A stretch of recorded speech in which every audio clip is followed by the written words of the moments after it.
Mr. Fox has a plan. For 3 days and 3 nights, this waiting game went on. How long can a fox go without food or water? Boggies asked on the 3rd day. Not much longer now, Bean told him. He'll make a run for it soon. He'll have to. Bean was right. Down in the tunnel, the foxes were slowly but surely starving to death. If only we could have just a tiny sip of water, said one of the small foxes.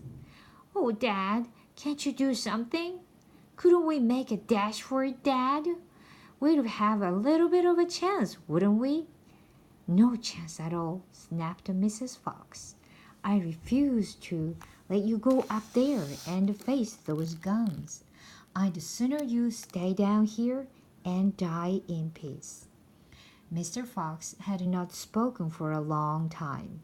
He had been sitting quite still, his eyes closed, not even hearing what the others were saying.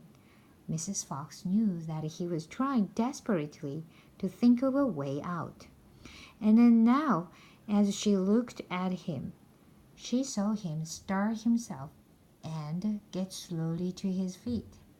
He looked back at his wife. There was a little spark of excitement dancing in his eyes. What is it, darling? Said Mrs. Fox quickly. I've just had a bit of an idea, Mr. Fox said carefully. What? They cried. Oh, Dad, what is it? Come on, said Mrs. Fox. Tell us quickly. Well, said Mr. Fox. Then he stopped and sighed and sadly shook his head. He sat down again. It's no good, he said. It won't work after all. Why not, Dad?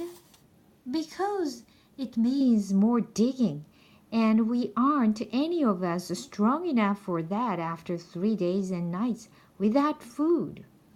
Yes, we are, Dad, cried the small foxes, jumping up and running to their father. We can do it. You see if we can't. So can you? Mr. Fox looked at the 4 small foxes, and he smiled. What a fine children I have, he thought. They're starving to death, and they haven't had a drink for 3 days, but they're still undefeated. I must not let them down. I suppose we could give it a try, he said. Let's go, Dad. Tell us what you want us to do. Slowly, Mrs. Fox got to her feet. She was suffering more than any of them from the lack of food and water. She was very weak. I'm so sorry, she said, but I don't think I'm going to be much help.